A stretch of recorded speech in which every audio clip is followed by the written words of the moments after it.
Stiletto's still cool, but It's puppy cool. dog. Puppy dog. Like stiletto and puppy dog.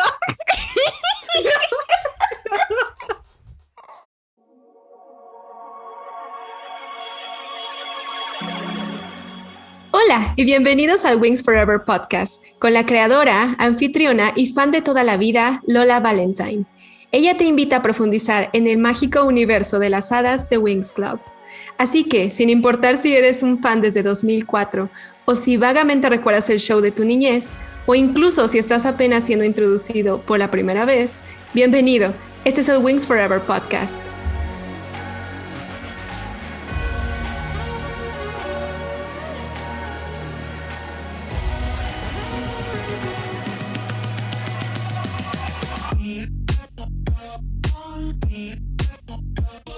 Hello, fellow Winxers. Welcome back to the Winx Forever Podcast. I am your host, as always, Lola Valentine.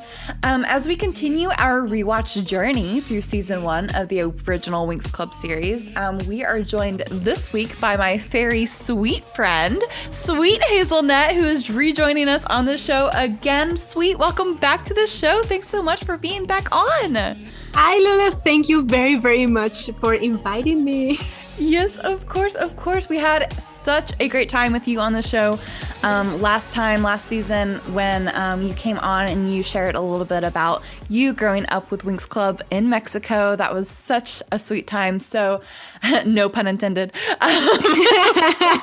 So we wanted to have you back on to discuss season 1, episode 10. Yeah, I'm so excited. Oh my God. Awesome. So should we just dive right in and get to it? Yeah, absolutely. Let's go. Great. Awesome.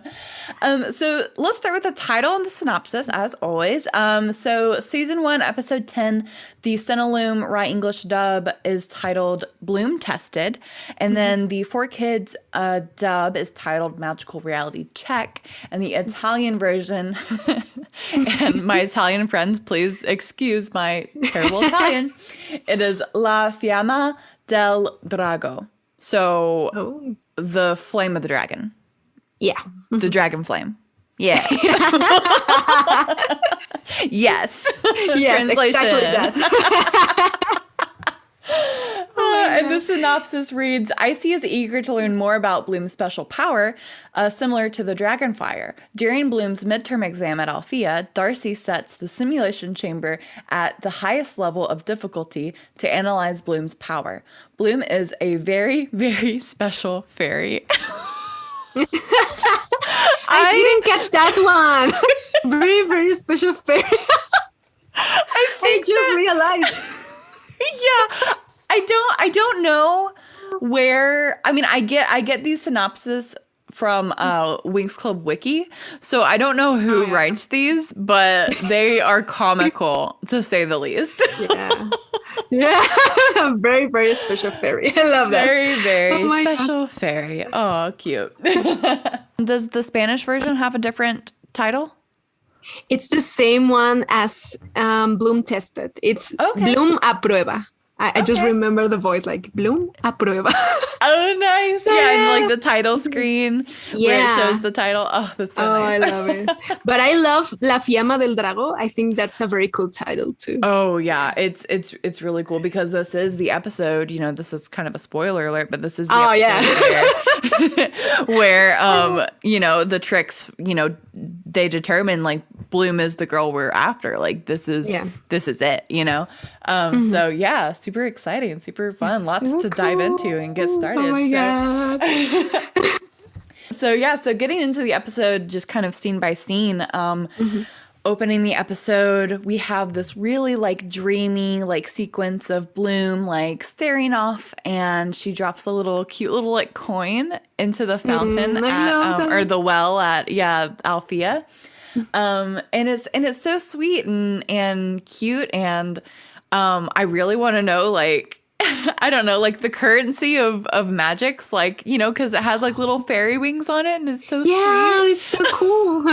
Yeah, like I just want like a bunch of those little coins, like just to have. Oh, you know? that would be so great. Like, where are my 3D printers at? Like, 3D print me some and then like, yeah, would love that. We need that. Actually, Yes. yeah. And I think the name of the currency should be very beautiful. Like, I don't know. I don't even know. Right, I know. I was thinking like maybe for the original story that I'm writing based on the Winx universe. Yeah. Because like the technology and stuff that they're gonna have, like, you know how Apple Watch, Apple iPhone, you know, Apple Pencil, whatever. It's gonna be like Magia Watch, Magia Phone. Oh, that's so cool. and so I wonder if like their currency would be like Magicoin, you know what I mean? Like, oh, that's cool, like Magic Coin. Yeah. It sounds great. And I think that adding the currency in a story is just like have that extra special detail. Yeah, yes, it's so good. yes. Oh, yeah, do it, girl, do it. Thanks. But so Bloom is kind of daydreaming off in her own little fantasy world, which is funny because she's in a fantasy world. But anyway, yeah. So she's, you know, off, you know, kind of daydreaming, lost in thought about her dreams about Daphne, about, you know, probably all the things that they've experienced at Althea since, you know, episode 2. So, and then she hears her name called multiple times by Stella until she finally snaps out of her dazed state. And Stella is kind of rude here. Yeah. Like, actually. Is she rude in the Spanish version as well? Yes. Like, yeah, like, just like, why? Why are you talking like that? Like, no wonder people, I mean, like, I've never understood why, like, Stella kind of has this, like, mixed, like, reviews, you know, in the fandom, like amongst like the fans, because she is like kind of brash in these dubs, and like in the 4Kids dub, she's not that at all. She's like very bubbly and fun loving, and like she is a lot, you know, but she's not like a lot in like a mean way. Oh my god, no! In this scene, I remember I was like, Stella, calm down, like. What's your problem? Yes, for sure. And so once Bloom kind of snaps out of it, and Stella's like, have you heard anything that I've been saying? Like, Stella, girl, chill. But the girls all start talking about how they are prepping for this midterm exam that Palladium is giving them. This scene in the 4Kids dub was entirely different. It was not about the midterm exam. Bloom was actually daydreaming about Brandon with blonde hair. Yes, because we have to keep it straight for everyone that knows that they switch places. But yeah, so in the 4Kids dub, scene's completely different. Bloom is actually daydreaming about Brandon with blonde hair, and Stella does, you know, snap her out of it by calling her name, but when the coin like drops into the water, Stella's like, what did you wish for? And she's like, and Bloom's like, well, I can't tell you that. And then Stella goes, does it have blonde hair and blue eyes? Oh my god. Oh my god. I'm so impressed. Just when I always think like, I don't know. I don't think they changed that much on this episode, and oh my god, this is like a totally plot twist. Like, what? Yes, honestly, because leading up to this episode, like, you know, the 4Kids season 1 had been kind of, you know, page for page the same set of sequences since episode 2. Like, you know, in episode 1 they rearranged a lot of things for story purposes that they you know made. But and then like episode 2 on, they kind of stuck to the same, you know, like flow of scenes, like the raw English and the original Italian. But this episode we're getting into, we're gonna see a lot of different like arrangements of episode of so scenes. Excited for this. Yes. And I love this. I just told you the last time that I love the 4Kids version because I think it's like so creative they did that. It's like a multiverse. I don't know. I love that. Yes, it is like a multiverse. The Winx multiverse. Yeah. Oh my god, I love it. I love it. Yeah, for sure. Oh my God. And I was just telling you before we start recording that I used to hate this episode, and I'm going to explain why. Yes. Tell me.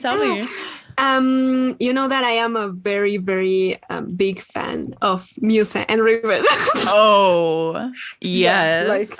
So on the last episode before this one, this is like the total drama between them. Absolutely. So I remember when I was a kid, like all of that stuff happened, and then this episode came out when nothing happened like between them, and I was like, yes.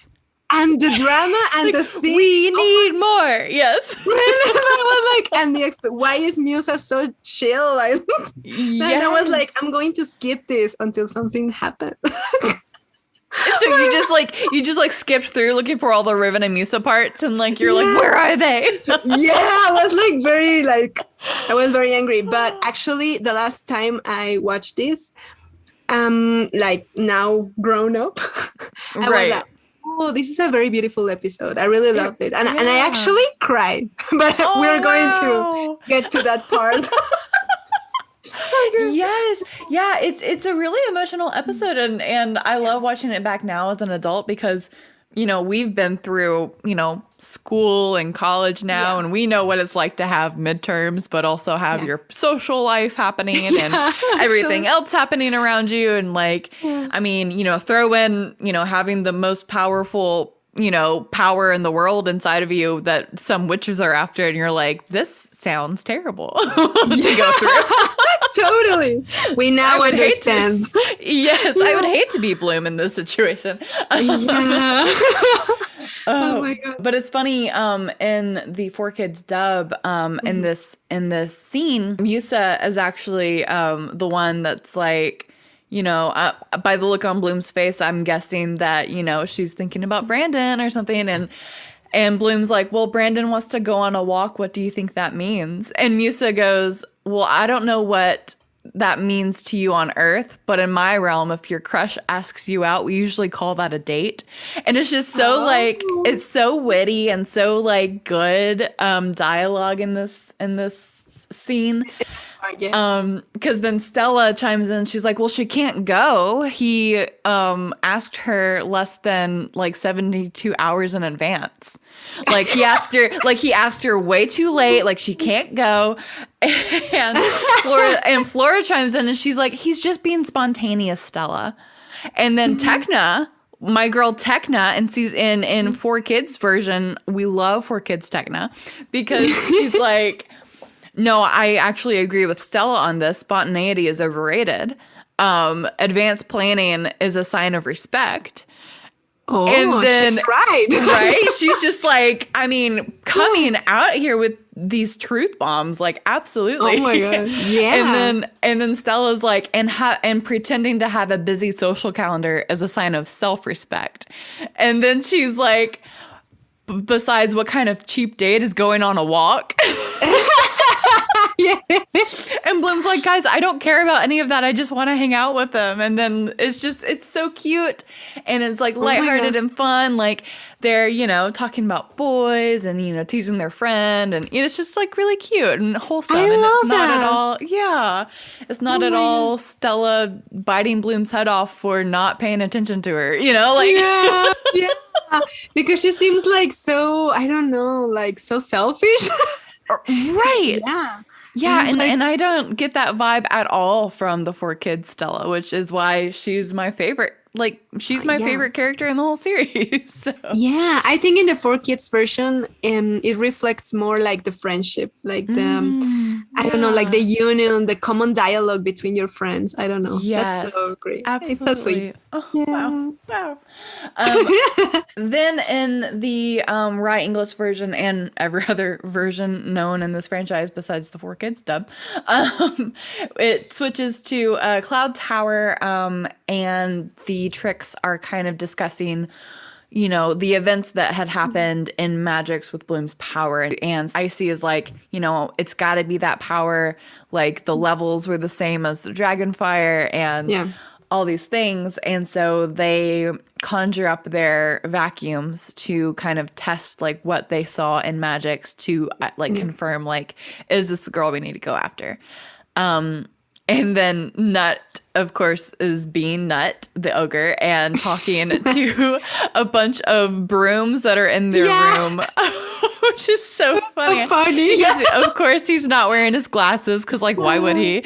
And so it's really cute. But in the Rye English Cinnalum dub, Nut was confused as to why, like, a flame would be found in a person. Why would it not be in a candle or a, you know, like he kind of like has this little dialogue. And then Icy kind of like lays out, you know, their plan of like, it's going to restore glory to that which was once present in a distant past. And it's kind of this like very ominous thing. But I also kind of feel like this was just a scene to tell the audience like why they're after Bloom's power, which in the 4Kids dub, we've kind of known why they're after this power because they just want to rule the whole world. Like they just want to freaking like destroy everything and be like the queens of the universe, which like, you know, pop off sis, whatever, but pretty iconic. Yeah. No, but yeah. In the Spanish version, it's actually the same. Okay. Even the same dialogue. Like really? Yeah, like why is not in a candle or or in a house? So funny. Like, yeah, but I remember this scene is so funny since I was a kid. I like oh my god. Yes, Nut talking to the brooms is so cute. Yeah. In this scene, it's not in this place in the 4Kids dub. It's actually moved down a little bit further into the episode because really the scene, it cuts to Bloom on her date with Brandon.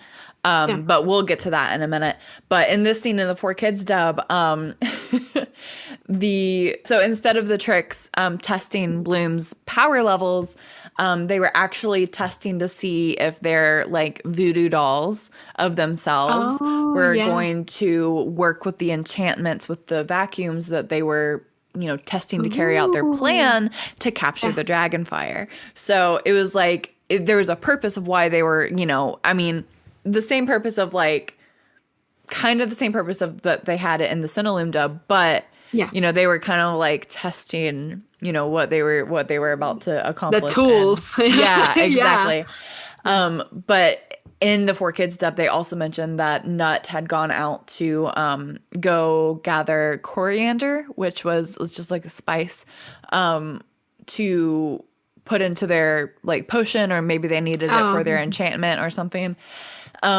And it's so funny because like the quality of like dialogue that 4Kids like comes up with is just it's so creative and unique, because Nut, instead of him like talking about like, well, I don't understand why the dragonfire is, you know, in a person, you know, he's actually talking about how he couldn't find fresh coriander. But the lady at the store told him that this freezer dried coriander would work just fine. And it's just it's so funny. Like, just like, of course, like the Trix would send Nut out to go like get them supplies for whatever enchantment or like or spell or, you know, potion they're making, because they can't use any from the potions lab, because if they did, then everyone will know what they're up to. So like of course they're doing that.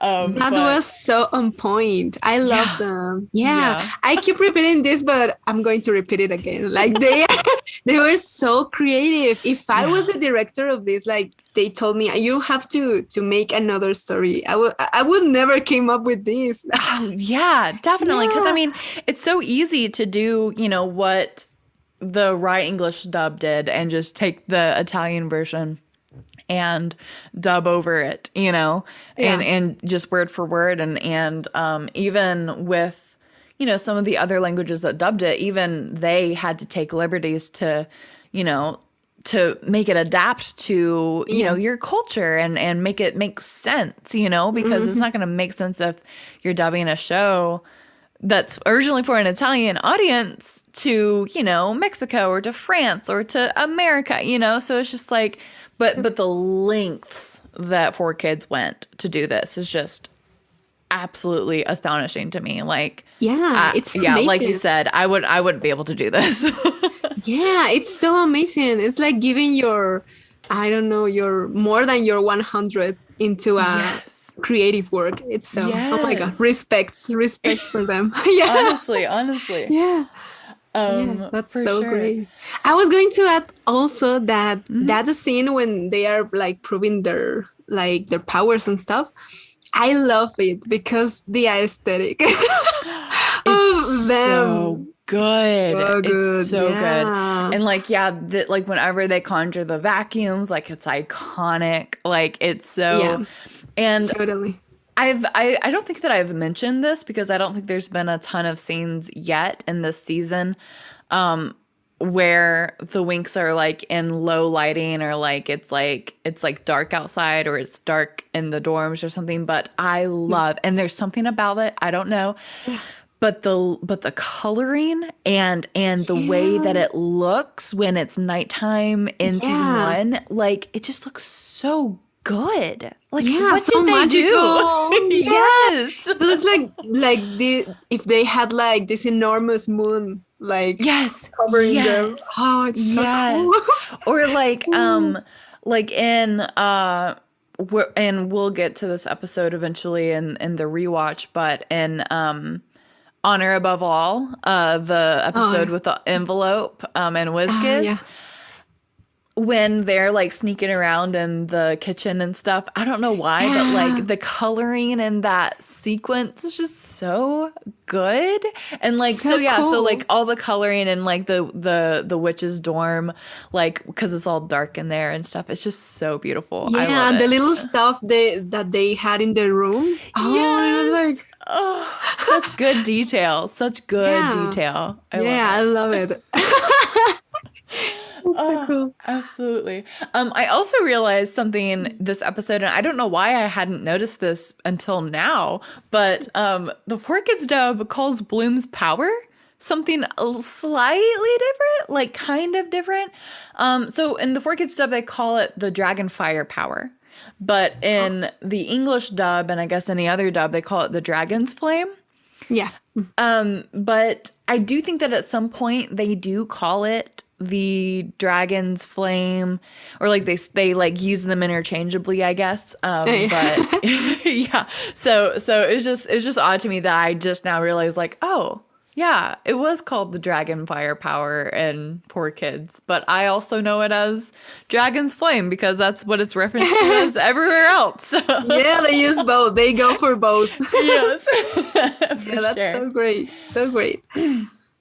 So the girls are back at Althea, and Palladium is taking the girls through the simulation room and explains the mechanisms behind the simulator's amazing realistic replications using magic. This is where he says that they are going to get the option to have, you know, one of two kinds of tests, and they are, you know, like just being introduced to this new, you know, part of Althea. We've never seen this part of Althea before. Yeah. Which, I mean, this becomes a very iconic part of Althea later on in the season and even in the series. Spoiler alert, what happens in this episode basically happens again in season 2. Yes. Yeah. Same exact thing. Yeah. Oh my God. They're like, weird. Hey, remember last season when we when the Trix like, you know, cast a spell on the magical reality chamber? Let's do that again. Yeah. So, and just near a Muse and Ribbon event again. So yes, literally yes. They're just like lather, rinse, repeat. It's fine. Just do it again. Yeah, I don't know. But in this episode, I also love to know more about their academic life. I don't know, the test. Yes. It was so great. Same. And I think that you would love the 4Kids version of this episode because they do go through a lot of like they talk a lot about it in depth, whereas I feel like the original script, the Cinelume script, it kind of touches on it. It kind of talks about it. But of course I am biased because I grew up with the 4Kids dub, but like it just seems like it's not as like very superficial.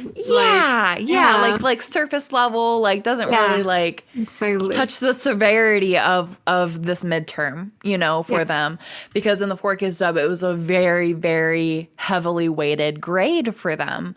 Which we'll get into in a minute, but so the girls are all with their classmates and Palladium in the simulator, and Stella makes a joke about, is it possible to create a virtual situation where they can go on dates with boys? Ooh. And of course, they all laugh about it.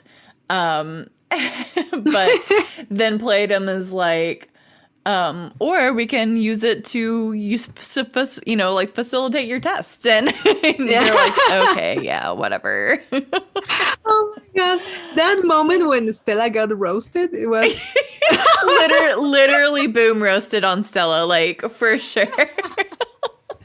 Oh my God. Oh, it was so Palladium. funny. Yeah. And then Palladium takes them into the control room, where like Tekna is just having a field day. She loves it. Oh my gosh. She's like in heaven, Yeah, that's so great. And Stella even like, nudges her and says like, hey, like this is right up your alley. Like, technology stuff, you're a technology fairy, Yes, it's so funny. It's like that one friend that like will point out anything that kind of like barely relates to you. It's like, you said this one time, You're into this, right? Yes. Yeah, that's so funny. But actually, I love the simulator because it's the first time like we clearly see the technology with magic, and it's so amazing. I wish they went deeply with this, especially with Tekna. Like, I don't know. Oh yeah, absolutely.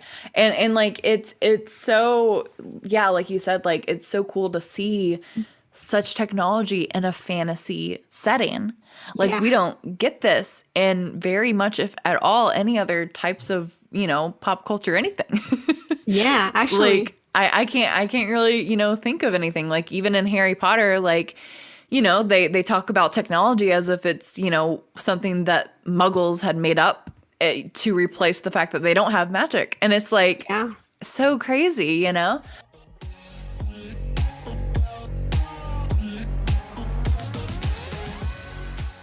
So Palladium sits down at the controls and he's showing the girls, how the final exam will work. They will choose between countering evil spells by witches or restoring a barren environment, which is so weird to me that, like, that's the two, like... Okay. Yeah, me too. I was thinking about that too, because in the moment I was like, what should I choose if I was Bloom? but in the moment I was like, but I don't know, like, it's so cool to help the environment, but I don't know, the two things seem so different. Yes, I know, they totally seem unrelated. Exactly. And it's weird that Palladium would have the witches thing in his course, because isn't he a botanist? Like, isn't he like our potions like professor? And like, he took us to the swamp, and like that's true. And didn't make us use our powers. So like, why are we like trying to counterspell witches when we took a field trip where we couldn't use our magic at all? Yeah, that doesn't make sense. I haven't think about, but that doesn't make sense. Doesn't make any sense. Well, who it also didn't make sense to? The 4Kids writers, because they wrote that out. Oh my God. They didn't put that in. So actually, in the Four Kids dialogue there, Palladium is like actually a lot more exuberant and excited about the chamber. It's also called the magical reality chamber in the Four Kids dub. They don't call it the simulator. What do they call it? The magical simulation room. But I love that they called it the magical reality chamber because it's like digital reality, it's so cool. And this is 2004, before like digital reality was even like really a thing. Yeah. Yeah. So I mean, this is like the metaverse before the metaverse. The metaverse before the metaverse. Yeah. Yeah, totally. I love the name. The name is so like on point. Yes. Again, on point. Everything is on point. Yeah. But I love it. No, in Spanish, I think it's the simulator too. Okay. Yeah. What can I say? Yeah. I mean, but yeah, it's cool to see that like, that other dubs did, we're so loyal to the Rye English version of Winx Club because it is, word for word, translation by translation, for the Italian. So yeah, it's just Four Kids are just special, Yeah, special, so cool. quote unquote.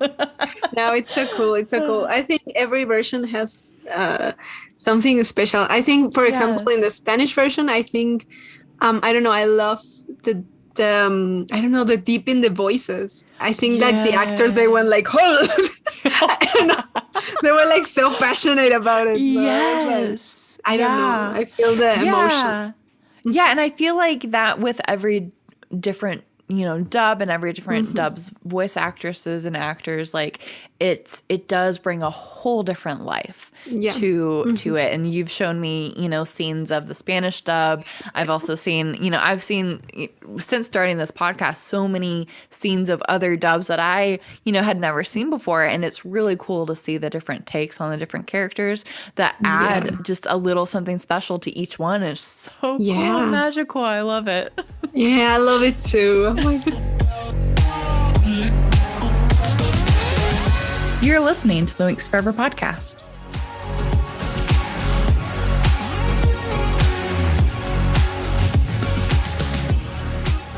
In the Four Kids dub also, there is that moment of the clap back at Stella from Palladium, which is so iconic.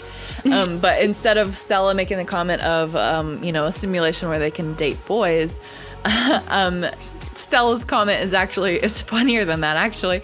She's like, what if it was a virtual reality situation where there's no midterm? Oh, that's a better joke, I think. Yeah, actually. That's a better joke. But then Palladium's clap back to that is, or it could create a situation where the midterm lasts forever. and everyone's like, Yeah. Total silence, right? Yeah, totally. Like, Stella, shut up. Like, before you make it terrible for everyone. Before you make it worse for us.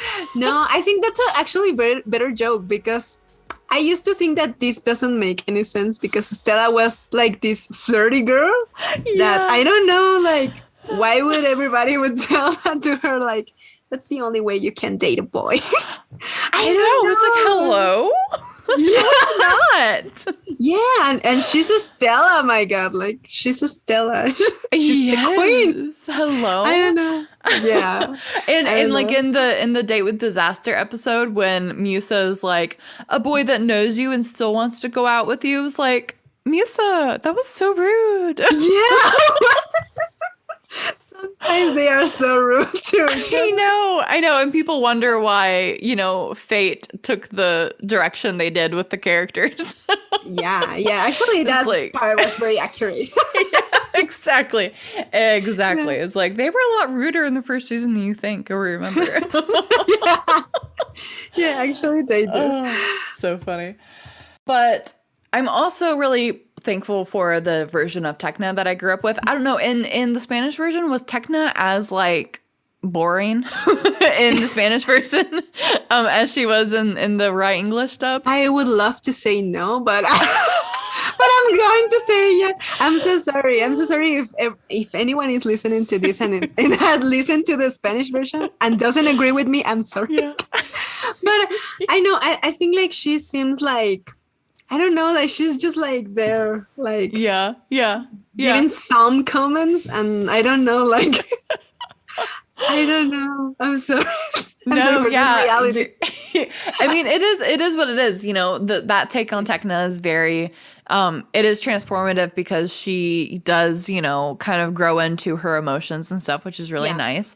In the 4Kids dub, she is a lot sassier. She's a lot more, you know, relatable, I think, because she has more of a personality, but but in this scene, instead of Stella nudging Tecna and saying, "Hey, all this technology stuff is, you know, you like technology," you know, instead of her saying that in the 4Kids, Stella's like, "Will you help me study tonight?" and then Tecna's like, "Sure, don't I always?" My god, it's just so like camaraderie, like friendship, like of course Tecna helps like Stella study, like it's just so sweet. But that response has more personality because in the other she's just like, yeah. So it's like, okay, yes. So, oh my gosh. Yeah. And I forgot to mention that, but when they were like cutting away from the scene of them at the well in the Alfea courtyard. Oh yeah. The length of the laughter was so awkward. Yeah. They just kept laughing and then kept laughing. And then kept laughing. I'm like, okay, it's not that funny. We can stop laughing now. You know? Yeah. That was so weird. And, but yeah, I think Tecna should get, I don't know, in the other dub, they should give her more personality. That's why I used to think that scene with the simulator was the perfect opportunity for her to say like something. Yeah. And it's funny because like Tecna does like have some good clapbacks in the show in both dubs because I mean, you know, in the episode Friends in Need when they're, you know, grounded and don't have their powers and she just absolutely roasts Ribbon with like, you know, her comment about the beast. You know, so like, so like she has these little glimmers, you know, of like a personality in the original, but it's just like, I wish they were more like in the 4Kids. Yeah, so. Totally. I think that started in like season 2. Like in season 2, we could see more about her, but in season 1, it was like, hello, I'm yes. I like phones.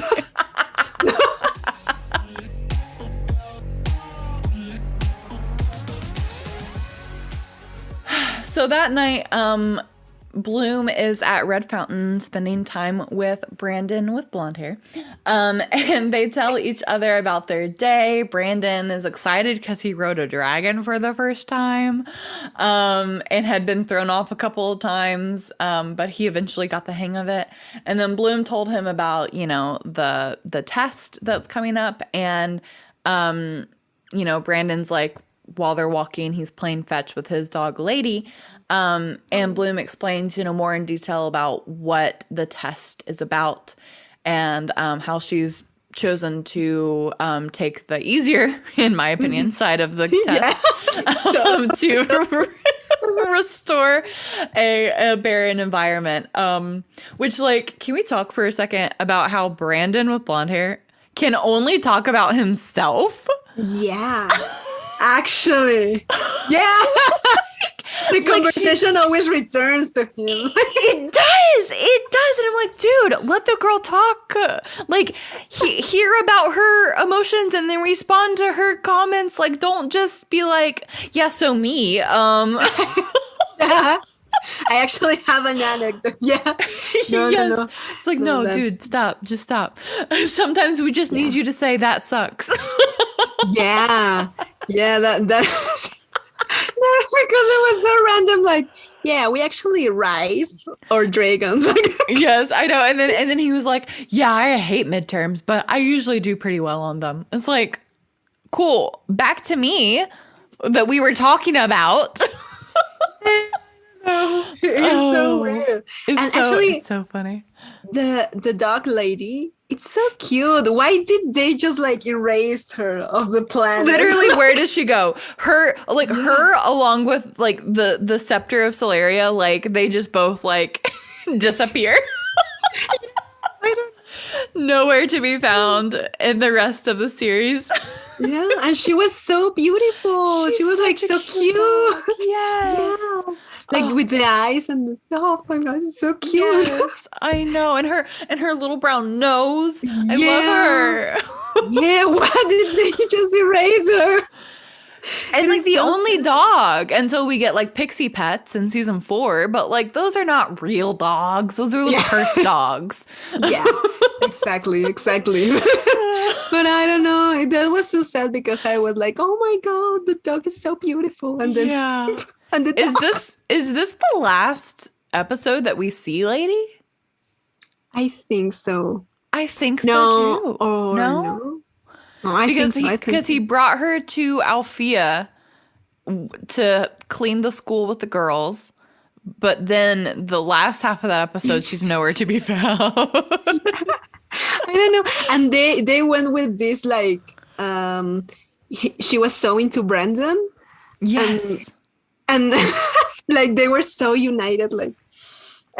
But no. Yeah, real united. He probably sent her to the pound after Red Fountain was destroyed, which is terrible. Totally. I don't know. That was so weird. Oh my god, so weird. Yeah, so weird. Sad. In Spanish, they named her Lady too, like in English, like Lady. Yeah, I didn't lady. know that. Yeah, like they didn't translate it. It was like Lady. She's Lady. Yeah, I don't know why, but it seems so cool. But as I mentioned earlier, this scene in the 4Kids dub was earlier than the magical reality chamber scene and the witches scene. So where they're testing Bloom's power levels, it was before that. So it was like literally immediately after the opening scene with the girls in the courtyard, which is so interesting. Because the girls in the 4Kids dub didn't mention at all their midterm in that scene. They were just talking about Bloom's date with Brandon. Yeah. Then, you know, in this scene, we get, you know, to know that Bloom is stressing over this midterm. And she's like, it's going to be a difficult test as magical reality. And Brandon goes, oh, no way. Did you hear about the girl that got lost in the chamber? Oh my god. And Bloom goes, yeah, I don't think that's real. Oh my god. What is he talking about? It's so funny. It's so funny that it's established in both dubs that is a rumor that like someone got lost in the chamber and never returned, and like, ooh, you know, it just sounds like something that high school kids would talk about, you know, like it's very funny. But Bloom mentions to Brandon that this test like it counts for over half of their grade. Like, you know, it's a very heavily weighted test for them, and so it's very important that she does well. And Brandon's like, well, I've seen your power, Bloom. Like, it's awesome, you know. And Bloom's like, well, I think that thing in Magics that I did literally just last week, you know, like I think that was just a fluke, you know. And then they have that sweet little moment of like, I think you're awesome, or you're gonna do great, or whatever he says. It's just so cute, you know, and like so beautiful. I love it. Like season 1, Bloom and Brandon / Sky. Yeah. Brandon with blonde hair. Sky with blonde hair. Yeah. Like it's very sweet, you know, like their blooming relationship. Blooming relationship. Yes, thank you. But yeah, like then after this season, they just become so intolerable. I can't even. Yeah, totally. Like, wow, you guys were cute last season. What happened? Please stop. Yeah, I think that in this season we had reasons to think that they were cute. Yes. And in the other seasons they were like, you have to think they're cute. But I know. They're like, they are cute. Think they're cute. I was like, no, please stop. Please leave me alone. all of us, like Riven and Musa and like Brandella shippers over here, are like, no, please leave us alone. Let us go. Yeah, because like, no. Actually, now we really in these seasons had little cute moments like that moment was very cute, like and with the night ambientation and stuff, it was so cool. Yes, we love the coloring, we love the ambiance. It's great. Everything was so cool. Everything was so cute. But you know, unbeknownst to them, on their little walk, Riven, like a freaking creeper, is up in a tree. Why? Dude, what are you doing? No wonder no one likes you. What are you doing? Yeah, actually. What is he doing? Dude. Oh my god, yeah, that was so weird. Actually, so weird. And he's like, you know, interesting, you know, like, and then he reports back to the witches that Bloom has this, you know, really difficult test that's coming up, and it's going to be the perfect time for them to like test Bloom's power to see if it really is the Dragonfire, which is hilarious because in the 4Kids version, of course, this has changed, and instead of him being like interesting, he's like, oh, I'm gonna get so much praise. What? Riven, what? And then this is the best part, you know, when he does that little like telepathic like call to Darcy. Yeah. In the 4Kids dub, they have code names. So they don't call each other Riven and Darcy. Riven's code name is Puppy Dog. And Darcy's is Stiletto. Stiletto still cool, but it's Puppy cool. Dog. Puppy Dog. Like Stiletto and Puppy Dog. It's so weird. And it makes it funny when you think about the line that he just said of like, oh, I'm gonna get so much praise, like, you know, like when you're like with your dog, like, who's a good boy? Who's a good boy? Like, did they do that to Riven? Oh, Riven, who's a good boy? You puppy dog. Gross. I hate it. Yeah, that relationship in general was so weird. Like we talk about, you know, like Musa and Riven being toxic. Like Darcy and Riven are the most toxic. Yeah, I always have thought that because Darcy was like, I don't know, that kind of creepy psychopath. I don't know. It was so weird. Oh, you know, just come right out and say it, sweet. Yeah. It's the truth. I had to spill the truth. It was so weird. Oh my God. In the Spanish dub, when he said like, interesting, it seems like he's saying it to the audience, like he's breaking the fourth wall. Oh my gosh, I never even thought of that. You're right, though. He looks right at the camera, the theoretical camera. Yes. It's like an Office moment. Yeah, it's like, are you talking to us? I don't know. That was so weird because they never did that again. And so it's like, why? Why did I come up with that? Right. So it's like weird. It's like in the last episode, you know, when Stella had her cute little like anime heart eyes when she saw Sky with brown hair. It's like that. But, you know, we never see it again. We're like, oh, okay, well, that was cool for a scene and scene. For one moment. One moment. Never sees it again. It's like Lady and the Staff of Solaria. Yeah, the lady. And the dog, the little Isis dog. Oh, yeah, Pepe. We never see him again. Pepe. Yeah, why? Actually, we do see him. We see him in with the fairy pets in the Dark Tower episode of season 2. Oh my God. Where Livy, who is it, Livy or is it Jolly that's narrating that episode?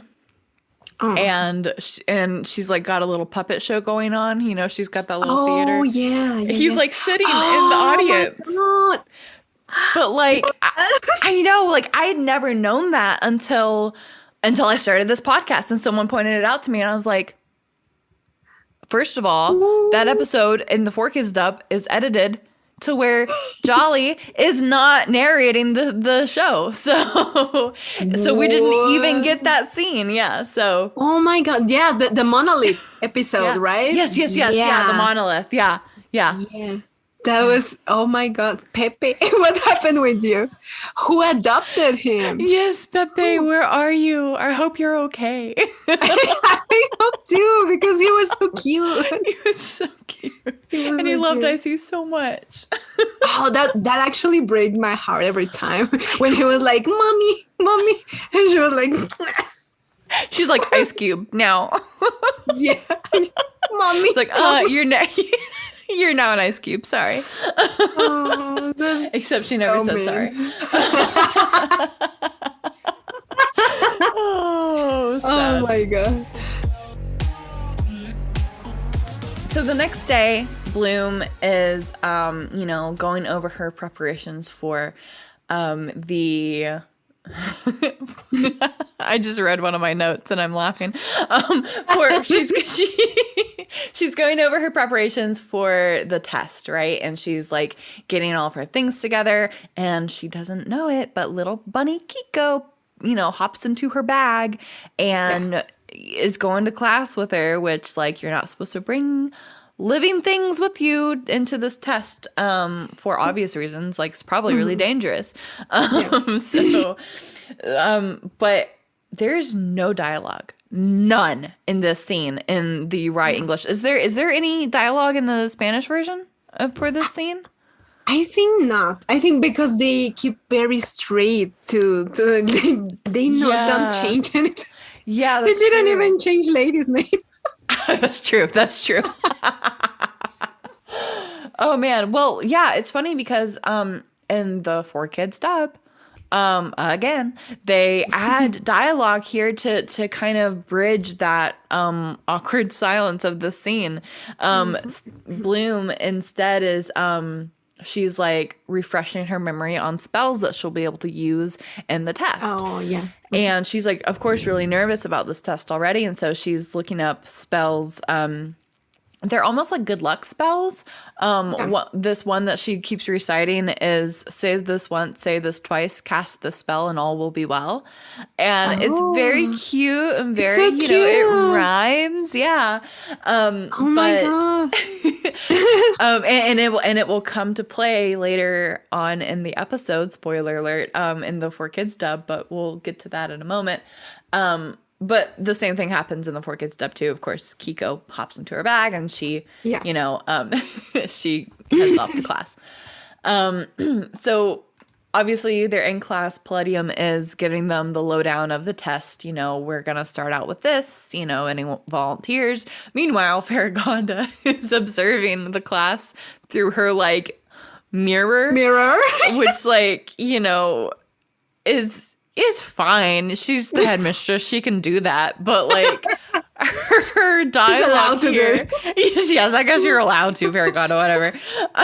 But her dialogue here is so weird. I just remember thinking like, oh, what? Stop.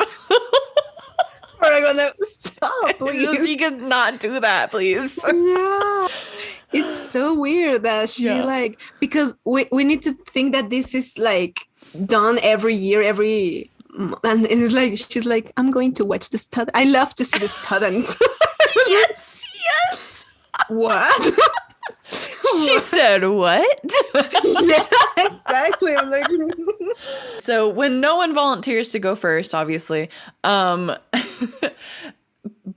Palladium chooses Bloom to go first, and in the 4Kids dub, it was funny because they were like, well, I guess we'll go alphabetically. But like, even if they went alphabetically, Bloom wouldn't be first. Like, they had Amaryl, they had Anastasia, like they had literally any other person but Bloom. They just wanted an excuse to like make Bloom like the main focus. Yes. Yeah. And if it was for last name, I think she's still Peter. Wouldn't be. Yeah, it would. Yeah. Yes. Still wouldn't happen. They just were like, main character, go. Let's go for characters importance. Yes, exactly. But when he asks her, you know, what version of the test, she's like, I want the most desolate planet possible. It's like, girl, calm down. You just got here like 2 months ago. Yeah. You think that you can handle a whole dead planet? Yeah, why? And what's the point on that like challenge? I don't know. I have no idea, but what we didn't mention, what we failed to mention was the night before, after obviously Ribbon tells Darcy that Stiletto. Yes, stiletto. that Bloom is going to be in the simulator the next day. She kind of like, you know, like appears into the simulation room and like casts a spell on all the controls, which is crazy. Why is there not tighter security on this thing? Yeah. Doesn't Farragona had a mirror to like watch that room? Right? Farragona, you're sleeping on your job, ma'am. I don't know what to tell you.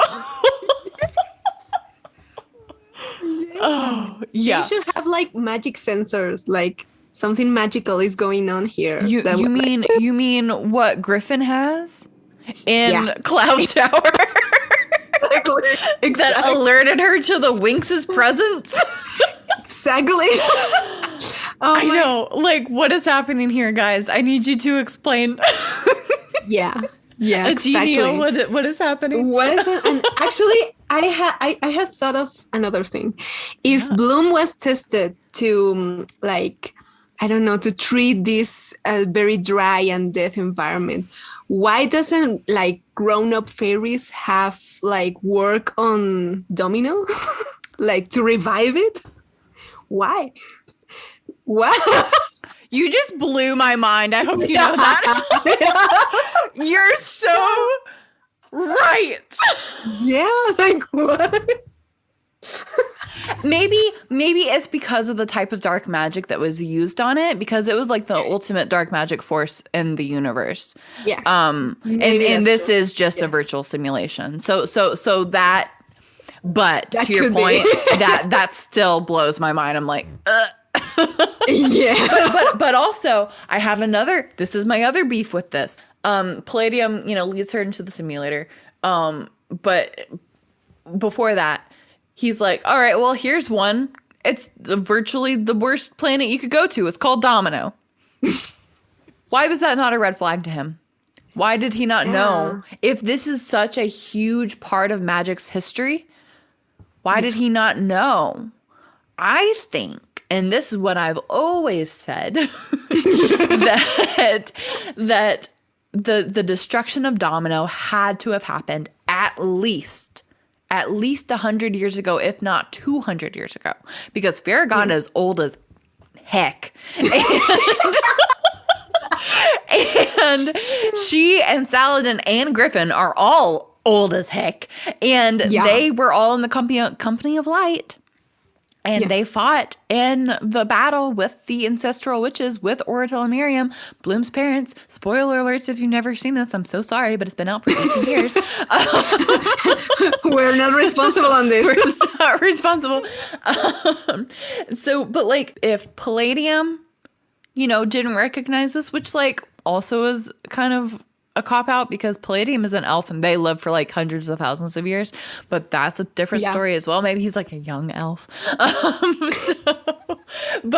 So we're gonna not address that one, because that will debunk everything that I'm about to say. So, but Daphne saving Bloom and the Dragonfire put her into a time portal to Earth, into the future, And so that's why now, like 216 years later, she is found on Earth by Stella and brought to, the universe of magics and, like all of that. So that is to me why I think that the only person that was like, oh, red flag, domino, was Farragonda, because, I mean, she's been known. Yes. She knows things. She knows all of the things. She knows all the things. But by now, she's probably like, oh, man, this is probably exactly who I thought she was. Like if we're talking in like, this is Domino now, like this girl, like, these witches are looking for this dragon flame, it's just all suspicious. Yeah, exactly. Yeah, it's too suspicious. I don't know. But this episode is like so revealing in many ways. That's what I said. Now that I watch it without my fever with Musa and Riven, it was a very important episode. Like we get to know a lot of things. Yeah. For sure, and I was so blinded for my love. For your love for Riven and Musa, like, oh, why? Okay, this episode is pointless because it doesn't have any Riven and Musa drama. So next, that's the next one. Yeah.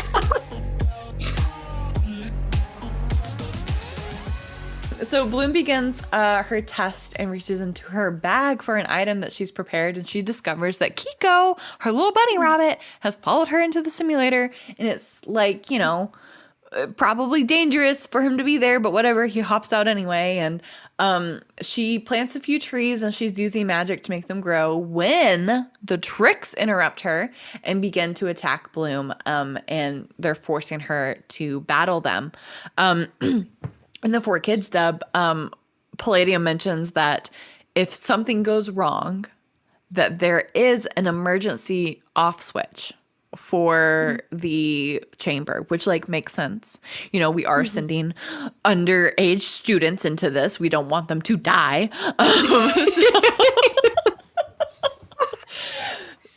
So yes, that would be great if there was an emergency off switch. Do we get one in the right English? No. So it's fine. Also, it's really funny in the Cinelume right English dub. Kiko's little noises that he was making was like Kiko, Kiko, Kiko. He sounded like a Pokemon. It's like saying his own name. I'm like, what is this? Yeah, that's so weird. Kiko. And because why can he speak like he was like a normal bunny? He's right. Yeah. So the Trix are using their magic voodoo dolls of themselves to appear in the simulator. And they're measuring Bloom's power, but she is like mentally suppressing them, which is, crazy because like you wouldn't think that you would need to do that in a virtual simulation. Surely Bloom would think like this probably isn't normal, but then again, she's new to this whole magic thing, so she probably doesn't know that this isn't normal. And so they decide to make her completely emotionally distressed in order for her to use her full dragon fire power, and like her power to her full strength. So they do this by sending her poor little bunny off a cliff. That was so like, what? Savage. That was the part. Yeah, that was the part when I cried. My God, I was like, in the past, I was like, like, what can I do? But now that I have my little dogs and I love them so much, I was like, what's going on? Like, I couldn't even imagine like seeing my little dogs like went with a cliff. What? I know, and it's just so like, I mean, obviously it does what they wanted it to do. It pisses Bloom royally off. So, actually, it's funny because like it is this like big cavernous like hell pit because there's like fire in like this like crevice in this like planet that they made, and it's like fiery and like scary. And in the 4Kids dub, do you know what they said? What? So Bloom is talking to Kiko, and she's like, "Don't worry, Kiko, I'll save you." And then Icy goes, "No, I don't think you will." And so she throws Kiko into the fire or whatever, into the crevice, and Icy says, "Bunny burgers, anyone?" Like she was grilling bunny burgers with her bunny. God.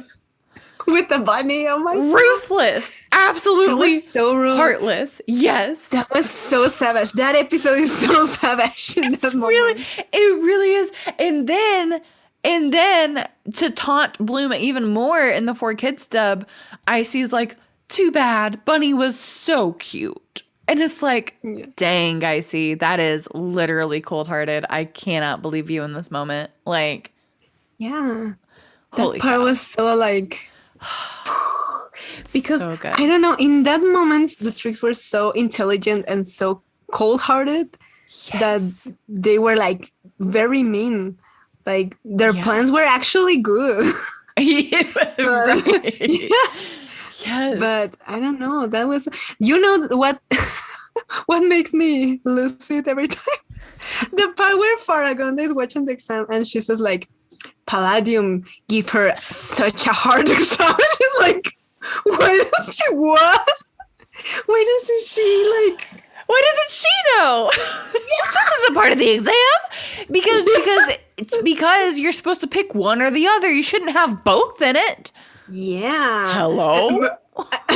But she says like so calmly, like, he gave her such a difficult exam. Like it was normal. Yeah. Like clearly it's not normal. So after Bloom fails to get Kiko, she is completely distressed. She's enraged. This power comes over her like it did in Magic's, but we actually get to see it because in Magic's it just kind of like was this huge like blinding light, right? Yeah. And we didn't get to see Bloom, but in this scene, we see Bloom rising from the fire. Cool. It's so cool. It's so cool. And she's just mad, and she's all like glowy and stuff. And she, like gives them this huge, crazy, magical energy blast, to the Trix. They realize that this is the ultimate power that they are looking for, the dragon fire. Yeah. And I just, it's so iconic. I love, love, love, love when Bloom goes Super Saiyan.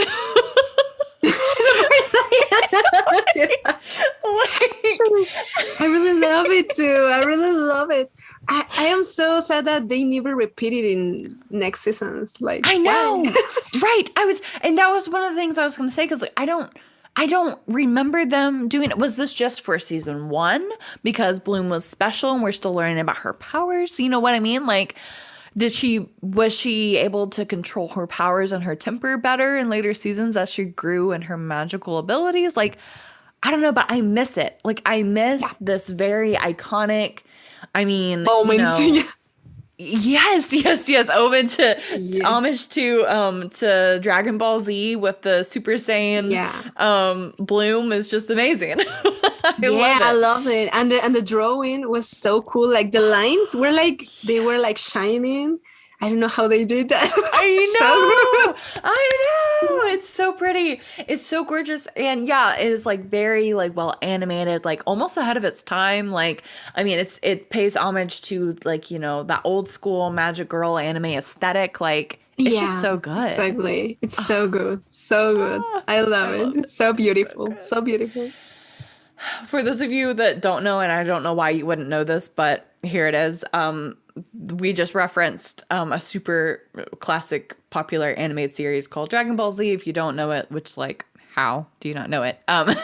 Go look it up. But basically TLDR is that the main character of the show has special powers, and when he uses them, he goes Super Saiyan and he gets all glowy like Bloom is. Anyway, okay, continuing.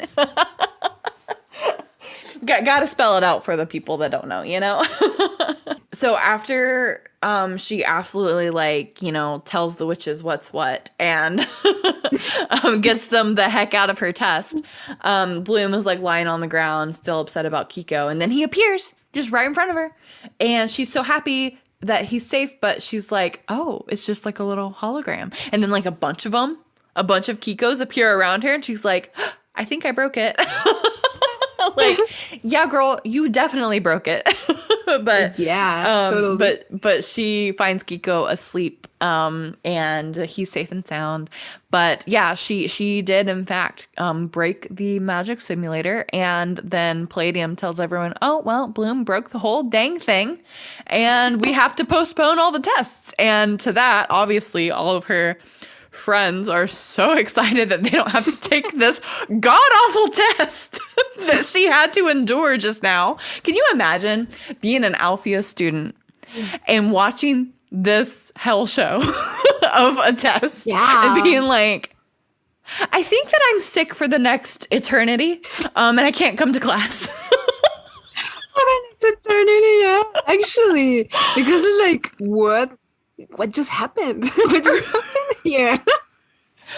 Right. Like, yeah, I think that, like, and poor Bloom, she doesn't even have, like, magic parents or anything to advocate for herself, you know? Yeah. So she can't, like, she can't, be like, hey, mom, dad, yeah, so, like, this bad thing happened at school. Can you call my teachers and, like, talk to them about it? Like, no, like, none of that. It's, you know, like, yeah, I think that this is normal. I don't know any better or different because this is all still new to me. Yeah, like in that moment, Bloom also, as the same thing as with Bloom and Sky. Yes, we could, like, I don't know, we love her so much. I love her so much because it was like she was going through a lot of things, very shocking things. Yes. And handling it like a champ. Yeah. Yes. And then yeah. And then in later seasons she becomes completely intolerable, as with her relationship with Sky, and it's just exactly. Yeah, no. But yeah, at this point we can, like, kind of relate to her, like, don't knowing what's going on and don't having someone to ask it, like, can somebody help me? Please. I know. And it's funny because in the 4Kids dub, it's as they're watching, you know, their friend go through this terrible test, they keep, like, you know, cheering her on. He's like, oh my God, like, use the emergency switch, use the button, you know, like, they keep telling her that. Obviously she can't hear him. And then when it gets to a point that's so bad, obviously Palladium had to use his spell to override the whole system, which ended up breaking it. But yeah, it's just crazy because, like, obviously everyone else can tell that this is not normal and this shouldn't happen. And Bloom just is like, I survived. Another day being me. Another day, guess it's another day. Yeah. Especially for Agonda should know this one, that it was not a test.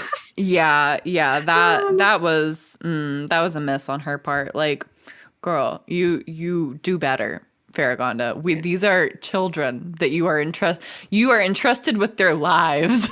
Yeah, and she just said that she sees every exam, like every test, like, yes, like, you should know that this isn't normal. It's kind of a red flag. Yeah, very much a red flag. But that is where the Rye English version ends. But in the 4Kids dub, there is a little extra scene where the Trix think that in the 4Kids dub, the whole Trix storyline is that they're not, like, testing to see if Bloom has the Dragonfire, because they already found that out in the last episode. And so they're actually trying to capture the Dragonfire from Bloom through this. And so they think in the very end of the episode that they have captured the Dragonfire in their vacuums. But it gets away, and Icy is furious as usual. And it's just, you know, it's just like this really cool, like, this starts them on this path, on this war path of, like, we have to get it, you know, and, like, it, and then it ends, and then credits roll, and then we're all like, oh my God. Yeah. That's so cool. That's actually a very good ending, because it's like a very good cliffhanger. Yeah, exactly. Yeah.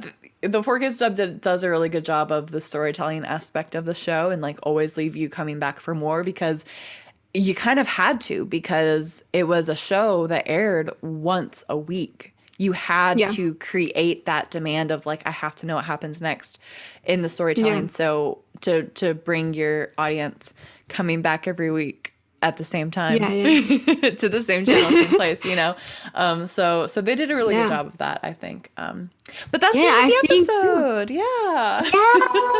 You know, and in the end in the original version, this is so weird because like she just experienced this traumatic experience and then she's just like laughing because they're like cheering her up. Girl, I know. Like, I know. She's just like laughing and they're like tossing her in the air, like celebrating. Like, I wonder if Bloom like truly thought that like the Trix were there. Or if she still thought that it was all a simulation, you know, like maybe that's why she was able to make the distinction. But still, that's traumatizing. That's traumatizing for anyone, magic or not, you know. Totally. Jeez. So that is the episode. We're gonna take a short break, and when we come back, we're gonna discuss some of the major events that we see happen in this episode, as well as some fun facts of this episode and choosing our Winx Forever moment. So don't go anywhere.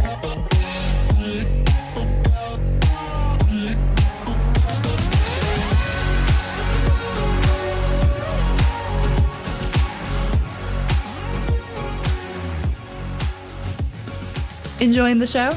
Be sure to follow Winx Forever Podcast on your preferred streaming platform so that you're notified when the new episodes are released.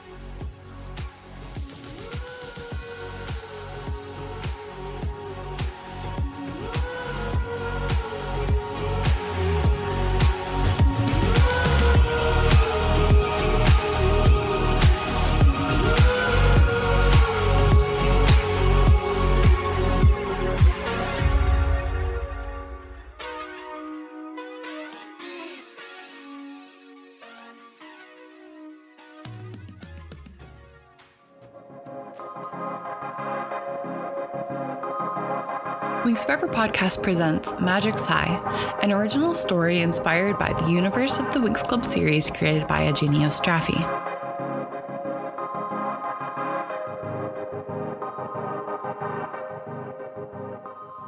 The City of Magics, capital of the magical dimension and most notably home to 3 of the most prestigious private academies for young fairies, witches, and heroes. But what you probably didn't know is that it is also home to Magic's Public High School, the lesser-known school of the magical dimension's capital city. At Magic's High, magical beings from all across the diverse city attend classes for general magic training, history, and tactics. This is where our story begins. Magic's High Chapter 1, Welcome to Magic's, premieres April 1st, 2022 on Wattpad, Spotify, and Apple Podcasts. For updates, behind-the-scenes content, and a look further into the magical universe of Magic's High, follow along on our social media. The theme for Magic's High is the song Reflections by Comet off of their debut 2021 album, We're Going to Be Okay.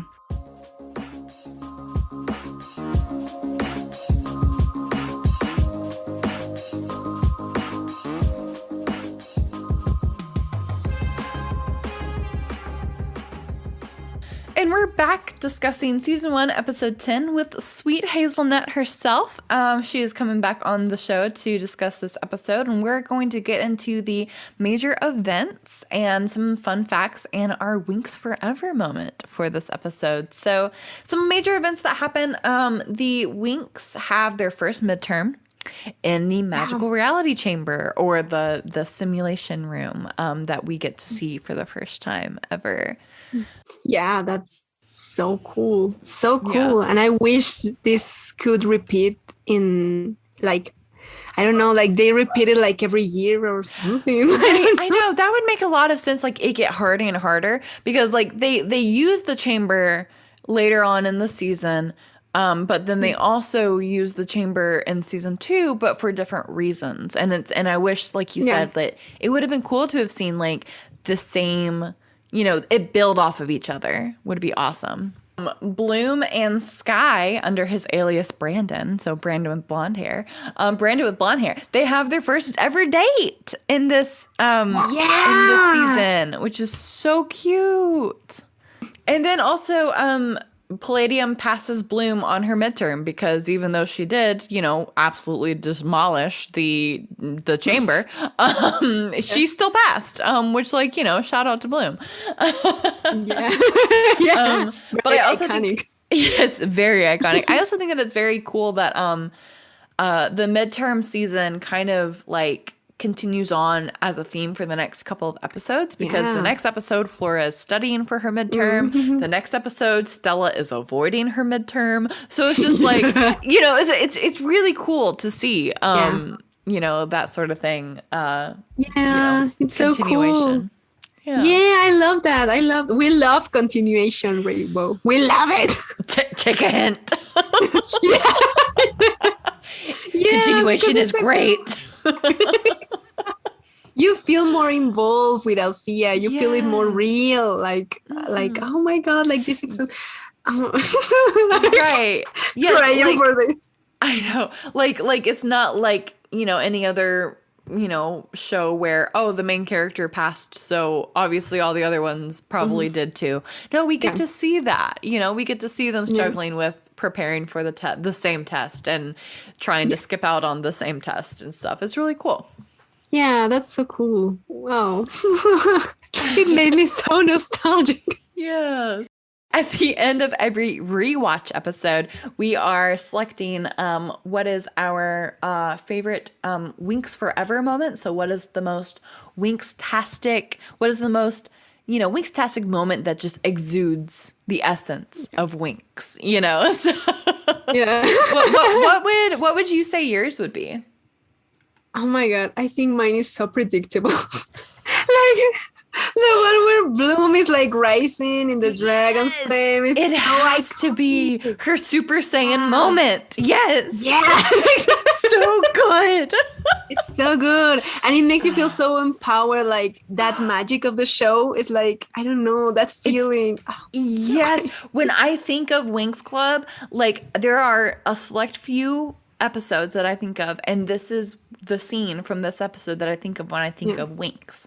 Is Bloom overcoming so much crap that she has going on in season 1 and just rising to the occasion, literally. And just in full of power and grace, and just it's beautiful. I love it. It's so beautiful. And the meaning behind it, that we are we may not think in our power, but there it is, and we can explode it. Oh, it's so beautiful. It's so good. It's so good. Yeah, literally the magic is in you, and you just just gotta let it out. Yeah, exactly. Oh, so beautiful. So sweet.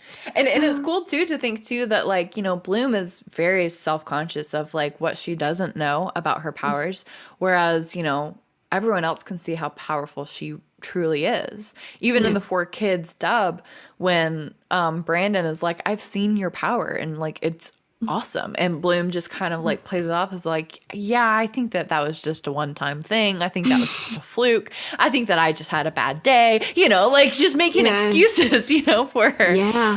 Not owning up to no, I probably do have pretty awesome power, and I need to explore it more. She's just kind of playing it down, and it's really a testament to see the people around you can see how special you are, which is really kind and sweet. Exactly. Yeah. Exactly. It's so relatable because, as you said, sometimes people say oh, you're so talented, and we're no, it's just a moment of inspiration. Oh, you should see the behind the scenes, but no, actually, we are talented. Everybody's talented. Everybody's magical. Oh, this is becoming so beautiful. Yes, it's so good. So inspirational. So good. Honestly, and it's really cute to see that in these episodes, and to see just truly, like you said, the magic of Winx, in the series. So yeah. Very kind, very sweet. Oh, sweet. Thank you so much for coming on the show again. We love having you. Oh, I love being here. Thank you very much for the invitation. Of course, always. Remind our listeners what you've got going on and where they can find you online. Oh my God. They can find me on Instagram with SweetHaz95. And you can find me on YouTube with SweetHazelnut. And in Twitter too with SweetHazelnut. In Wattpad too, because right now I'm uploading a new short story. Yeah, it's little short stories about mornings and I don't know, like morning related things. Yeah. So yeah, they're like little poetry. I don't know. It's That's so cool. Yeah, I love that. Thank you very much. Yeah. That's so sweet. Literally sweet. So definitely go check out all of her things that she's got going on. What a pleasure it is to have you as a friend, but also as a guest on the show. So thank you so much. Thank you, Lola. Thank you very, very much.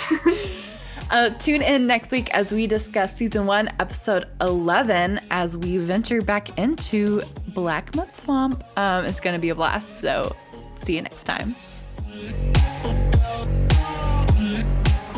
Gracias por escuchar. Si tú disfrutaste este episodio del Winx Forever Podcast, no olvides seguir y suscribirte en tu plataforma de streaming preferida para que seas notificado de los nuevos episodios. Únete a la conversación cuando sigas Winx Forever Podcast en las redes sociales. El tema del Winx Forever Podcast es la canción She Makes Magic por Big Wild.